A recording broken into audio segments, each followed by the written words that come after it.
warahmatullahi wabarakatuh.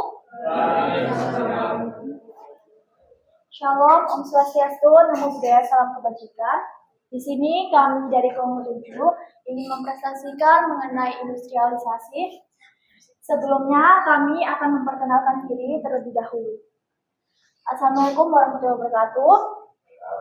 Marhaba, ismi Mira. 안녕하세요. 저는 민디입니다. Hello everyone, I'm Syaira.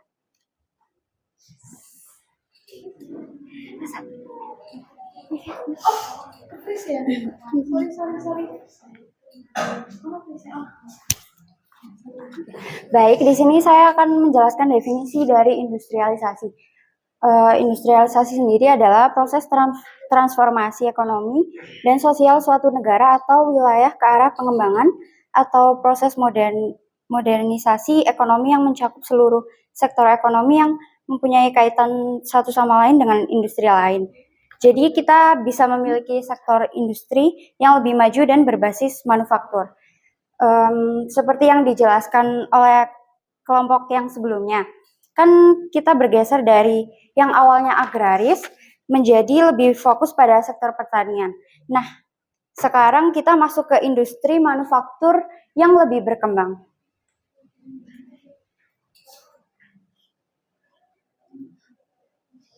Baik, di sini bisa teman-teman amati bagaimana gambaran peta infografis industri yang ada di Indonesia. Yang pertama dari definisi,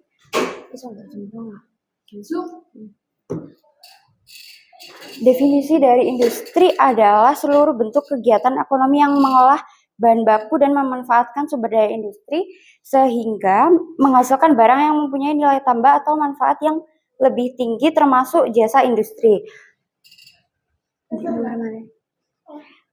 Lalu di bagian bawahnya kita bisa lihat jumlah perusahaan industri yang ada di Jawa Timur itu sebanyak 1.212. Dari sekian banyak industri yang terdapat di Jawa Timur, kita hanya bisa menyimpulkan beberapa produk unggulan.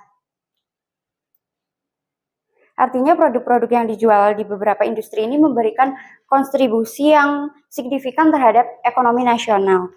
Contohnya mungkin dari industrialisasi pengolahan daging dan susu itu dari perusahaan Indomilk, dan industrialisasi pengolahan kopi bisa dari perusahaan kapal api. Mungkin dari teman-teman ada yang tahu contoh dari industrialisasi industri yang lain. Mungkin dari industri kimia dasar itu mereka lebih memfokuskan dari kosmetik dan skincare. Contohnya dari produk lokal itu seperti Wardah, Emina atau kayak makeover yang disukai para cewek-cewek itu. Make up-nya ya. Lalu di industri tekstil itu merek baju yang udah go internasional seperti Erigo atau merek sepatu dari brand Kompas.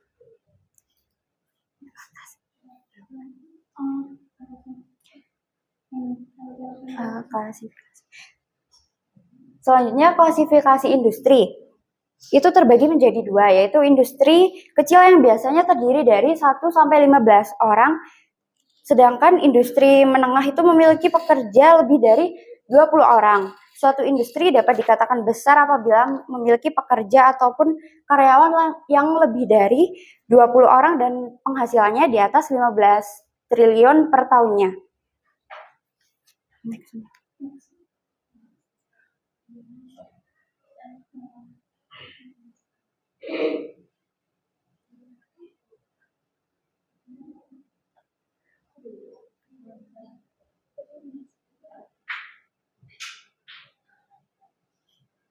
Selanjutnya yaitu sejarah perkembangan industrialisasi di Indonesia. Pada tahun 1920, industri modern di Indonesia hampir semuanya dimiliki oleh orang asing berupa industri rumah tangga seperti penggilingan padi, rokok, kretek, kerajinan tekstil, dan yang lain.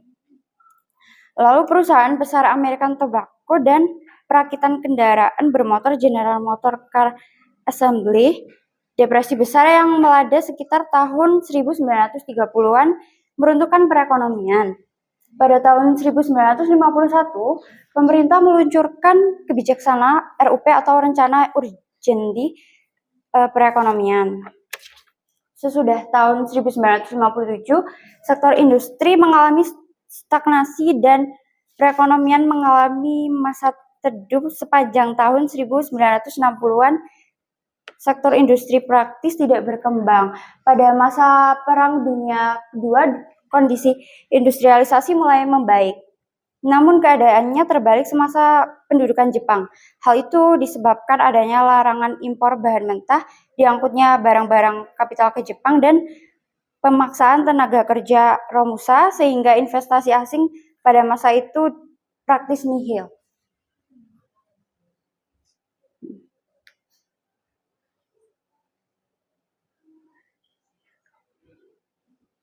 Selanjutnya, perkembangan revolusi industri. Di zaman dulu, pada era revolusi industri, ketenaga kerjaan itu cukup terbatas. Mereka masih memproduksi barang atau jasa dengan mengendalikan tenaga otot, air, maupun angin. Selanjutnya, industri 1.0, itu mereka lebih memfokuskan pada bagaimana menghasilkan produk secara manual. Contohnya mulai dikembangkannya mesin tenaga uap, dan mesin-mesin bertenaga air karena dapat memproduksi lebih banyak barang. Lalu pada 2.0, mulai terciptanya tenaga listrik sebagai sumber utama. Jadi dulu waktu masih menggunakan mesin uap, jumlah produksinya tidak sebanyak saat menggunakan tenaga listrik. Di masa itulah muncullah beberapa teknologi seperti TV ataupun handphone. Lalu pada industri 3.0 sudah memasuki era digitalisasi. Internet menjadi lebih cepat dan bermunculan e-commerce seperti Tokopedia atau Shopee. Selanjutnya, industri 4.0 yang mana perpaduan antara teknologi internet dengan robot, maka menghasilkan teknologi baru yang kita kenal sebagai Artificial Intelligence atau AI.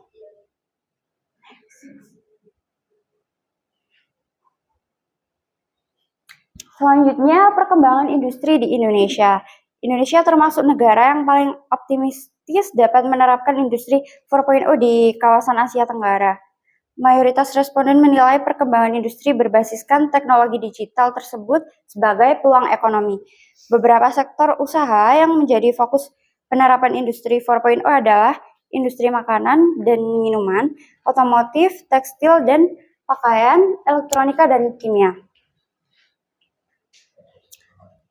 Sebagai contohnya, mungkin mobil Toyota dapat meningkatkan jumlah produksinya setelah menggunakan tangan robot. Sebelum menggunakan tangan robot, mungkin per bulannya bisa memproduksi 50 mobil. Sedangkan setelah menggunakan tangan robot, per bulannya bisa memproduksi sampai 200 mobil. Karena kan robot lebih canggih, jadi bisa bekerja selama 24 jam. Dia nggak akan capek, jadi lebih banyak menghasilkan produk.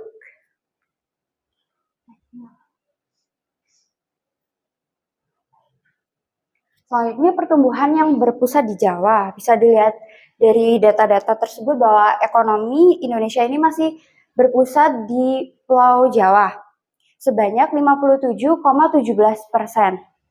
Maka dari itu, salah satu upaya pemerintah untuk mendistribusikan ekonomi secara merata adalah dengan membangun IKN agar ekonomi merata di seluruh Indonesia dan tidak berpusat di Jawa saja.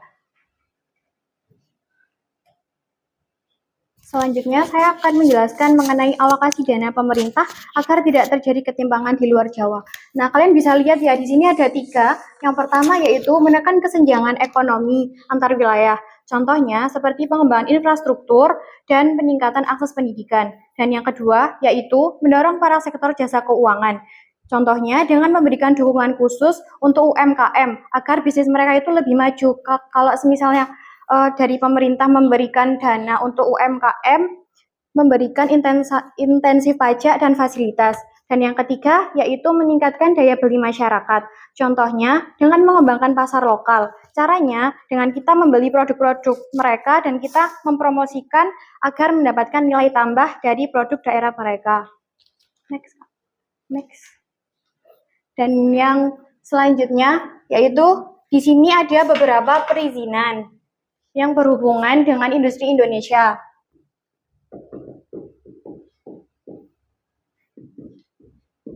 Industri di Indonesia. Yang pertama yaitu izin khusus. Izin khusus atau yang disebut dengan surat rekomendasi. Dan yang kedua yaitu sertifikasi. Nah, di samping itu ada beberapa contoh dari surat lembaga sertifikasi industri hijau Balai Besar Keramik. Dan yang ketiga yaitu surat Dirijen. Dan yang keempat yaitu peraturan menteri.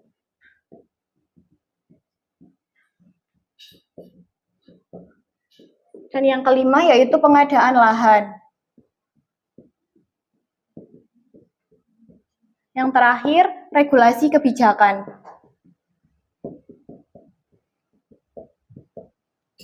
Contohnya yaitu ada dua dari lembaga sertifikasi industri hijau Balai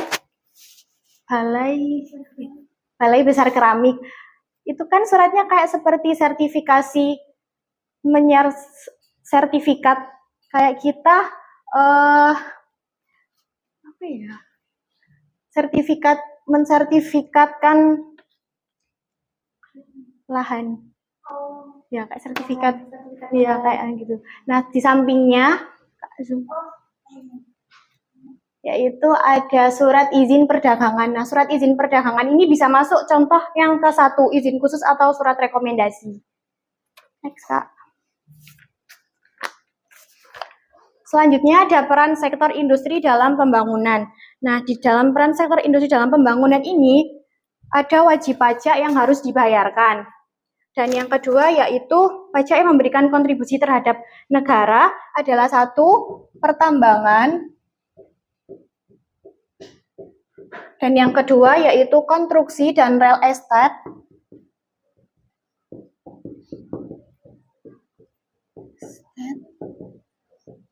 Dan yang ketiga yaitu jasa keuangan.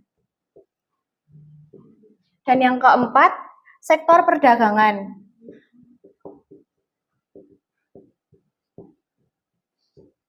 Dan yang kelima yaitu industri pengolahan.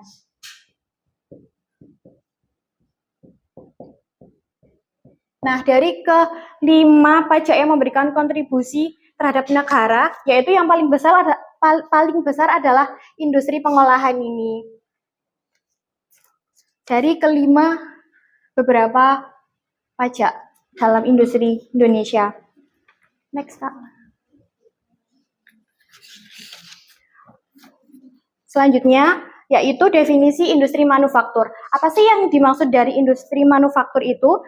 Yaitu adalah proses pengolahan bahan mentah menjadi produk akhir yang memiliki nilai tambah. Tujuannya apa sih? Yaitu tujuannya untuk menciptakan produk dengan kualitas yang tinggi, efisien, dan sesuai dengan spesifikasi yang telah ditetapkan.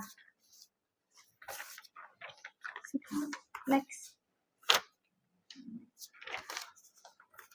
Nah, di sini saya akan menjelaskan mengenai industri manufaktur Indonesia yang menguat pada Juli 2023 berdasarkan peningkatan PMI.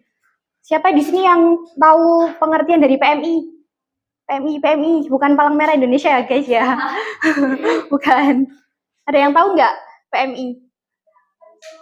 Nah, PMI sendiri adalah Purchasing Manager Index, yaitu PMI ini memberikan gambaran tentang kondisi ekonomi dan kepercayaan bisnis dalam suatu periode waktu tertentu.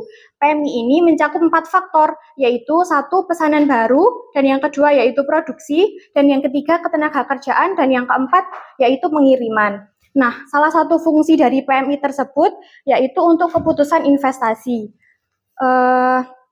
Bisa Dicontohkan seperti nilai PMI yang positif dapat memberikan keyakinan kepada investor dan bisnis untuk mengambil keputusan investasi atau ekspansi. PMI ini bisa menurun dan mendorong tindakan hati-hati. Nah, salah satu tugas PMI yaitu mengidentifikasi tren bisnis. Nah, PMI sendiri membantu dalam memahami tren bisnis, apakah ada peningkatan pesanan baru atau produksi, dan dapat membantu meramalkan permintaan dan kebutuhan bisnis. Nah, di sini bisa dilihat ya teman-teman, tapi ini nggak kelihatan di Zoom ya kakak. Yang apa namanya? Enggak. Nah, yaitu ya ini PMI global negara lain. Nah, Purchasing Manager Index global dan negara lain yang terendah adalah negara Malaysia pada angka 47,8 dan yang paling tinggi adalah Indonesia dengan angka 53,3. Udah, next. Selanjutnya yaitu peran sektor swasta. Peran sektor swasta sendiri dibagi menjadi 3, yaitu investasi swasta. Apa sih yang dimaksud dengan investasi swasta itu? Yaitu memainkan peran penting dalam industri manufaktur di Indonesia. Dan yang kedua, yaitu penciptaan lapangan kerja. Dapat membuka peluang kerja baru bagi masyarakat untuk mengurangi angka pengangguran di Indonesia. Dan yang ketiga, yaitu meningkatkan daya saing industri. Dapat membantu mengembangkan inovasi dan meningkatkan kualitas produk.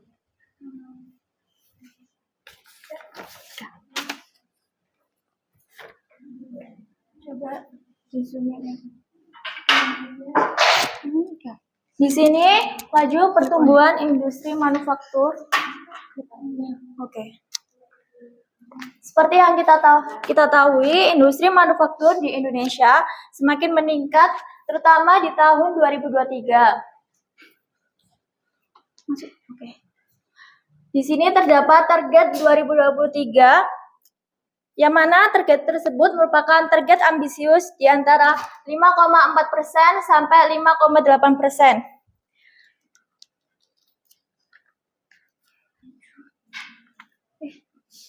Ke atas.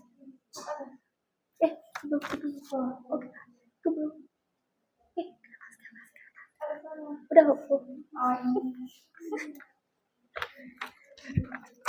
Di sini terdapat indeks kepercayaan industri di bulan Agustus 2023 dengan nilai 53,22%, yang mana menandakan bahwasanya optimisme yang tinggi di sektor manufaktur, yang berarti adanya suatu keyakinan terhadap prospek pertumbuhan baik di Indonesia. PMI manufaktur tahun 2023, yang mana bisa kita lihat bahwasannya setiap bulan mengalami naik turun atau peningkatan. Pada bulan Agustus, di PMI manufaktur tahun 2023 mengalami peningkatan secara signifikan, yaitu 53,90, yang bisa dilihat bahwasannya menunjukkan pertumbuhan yang kuat dalam sektor manufaktur. Ke bawah. Ya, bawahnya. Oke. Subsektor penopang performa industri manufaktur. Bisa kita lihat bahwasanya di sini ada 5 industri yang menopang performa industri manufaktur. Di sini subsektor penopang performa industri manufaktur yang paling tinggi yaitu pada sektor industri barang logam, elektronik, optik, dan peralatan listrik dengan nilai 17,32%. Next.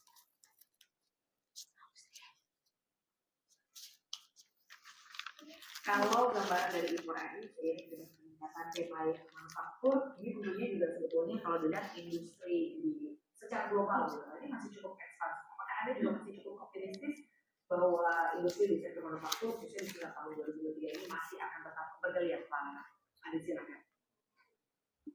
Ya, saya rasa masih tetap ada ekspansif untuk PMI sendiri begitu ya. Dibandingkan tentu bahkan tahun lalu gitu ya. Jadi sampai dengan akhir tahun kita akan bisa melihat bahwa industri kita masih cukup tinggi gitu capaiannya, kinerjanya.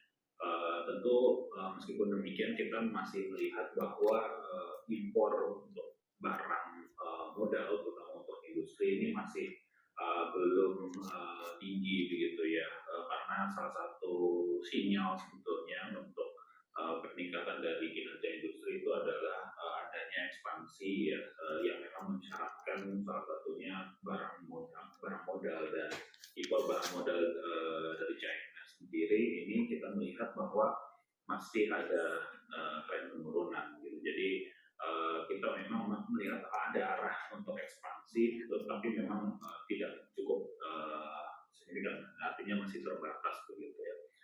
Terutama kalau kita melihat bahwa tekanan dari memang global, permintaan global ini memang proses untuk recovery-nya masih cukup terbatas. Kita lihat bahwa permintaan dari negara-negara maju, dari US terutama itu juga masih belum signifikan juga. Mereka juga dihadapkan dengan persoalan inflasi gitu ya. Jadi ini yang memang sebetulnya akan menjadi tantangan tersendiri bagi industri domestik kita. Dalam video tersebut dijelaskan bahwasannya Indonesia terdapat dalam zona ekspansif dibandingkan tahun-tahun sebelumnya. Bisa dilihat bahwasannya dari awal 2022 sampai akhir tahun, industri kita cukup tinggi terhadap pencapaiannya. Tetapi di sini juga impor barang modal industri masih belum tinggi. Adanya penurunan ekspansi tetapi masih terbatas dan secara global industri domestik kita terbatas atau belum signifikan. Maka dari itu video tadi merupakan tantangan dalam suatu industri kita. Oke.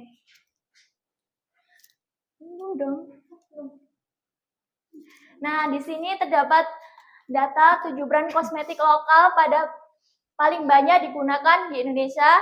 Di sini datanya pada tahun 2022.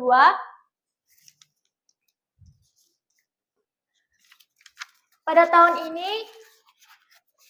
tahun 2022 mengalami kemajuan secara signifikan, terutama pada COVID-19. Banyak masyarakat yang meminati produk kosmetik lokal. Mungkin di sini teman-teman memakai brand kosmetik yang masuk di sini. Wardah, Emina. Bisa dilihat dari data tersebut bahwasannya di 2022 peminat yang paling tinggi yaitu Wardah. Terima kasih Anda masih bersama kami. Jakarta XGV 2023 tengah berlangsung di Jakarta Convention Center Senayan. Acara ini berlangsung selama 4 hari dimulai pada hari ini. Dan untuk mengetahui bagaimana situasi di sana, sudah ada produser lapangan CNN Indonesia Karmel Mursalim. Selamat siang Karmel, ini pantauan Anda seperti apa situasi di sana? Di belakang Anda sepertinya cukup ramai. Apakah kemudian pengunjung ini tertarik dan seperti apa animonya di sana? Anda masih lagi siaran, saya akan ajak Anda jalan-jalan virtual sekaligus berbelanja di Jakarta XBT 2023. Nah, ini merupakan pusat berbelanja dan juga pameran produk-produk kecantikan. Jadi ada makeup, ada skincare dari beragam macam beauty brands yang berkumpul di Jakarta Convention Center di Jakarta Pusat mulai dari hari ini tanggal 3 Agustus hingga 6 Agustus 2023. Nah, jadi tahun ini memang Female Daily sebagai penyelenggara menghadirkan sebanyak 250 beauty brands baik makeup maupun juga skincare. Ada produk-produk impor, tapi kebanyakan adalah produk-produk lokal. Dan ini memang sengaja Fani karena ingin menunjukkan, menyampaikan ke pengunjung bahwa produk lokal itu tidak kalah keren, tidak kalah bagus dari produk-produk impor. Jadi dengan harga yang lebih terjangkau, Anda bisa mendapatkan produk skincare atau makeup yang kualitasnya tidak kalah bagus dengan produk-produk impor. Nah, Fani, saya akan ajak Anda melihat sudah ada banyak sekali booth beauty brand. Di saat ini saya sedang berada di Bisa kita lihat dari video tersebut dengan adanya pameran makeup atau skincare beauty brand yang mana selaku penyelenggara pameran tersebut menghadirkan 250 beauty brand makeup and skincare, adanya produk impor, tetapi kebanyakan dari produk lokal, yang mana penyelenggara pameran sengaja menunjukkan ke konsumen bahwasanya produk lokal tidak kalah saing dengan produk impor. Kita juga dapat melihat tadi bahwasanya banyak masyarakat yang begitu antusias.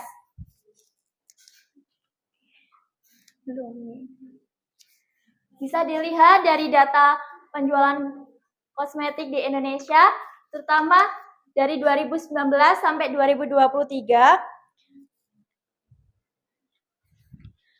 Di sini saya dapat menyimpulkan bahwasannya kosmetik ini semakin digemari setiap tahunnya, yang mana sebagian orang menganggap bermake up merupakan suatu kebutuhan saat ini dan juga dapat meningkatkan kepercayaan terhadap dirinya. Dengan meningkatkan minat masyarakat terhadap bidang fashion atau kecantikan, berbagai platform e-commerce juga mendukung dalam mempromosikan serta menjadi perantara kedua belah pihak, yaitu produsen dan konsumen. Di sini kita bisa lihat bahwasanya di tahun 2023 mengalami signifikan yang sangat tinggi.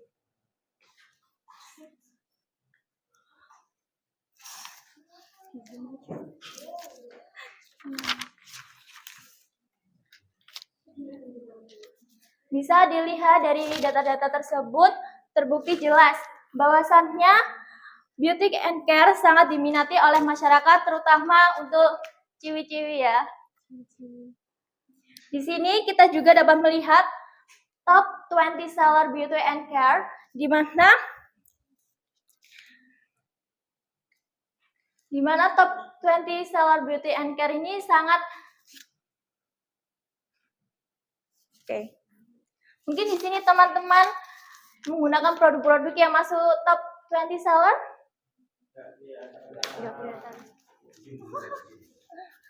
Nggak kelihatan. Nice. Yes or no, guys? Kok lemes sih? Yes or no?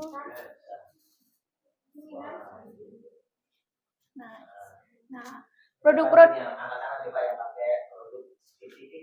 scientific.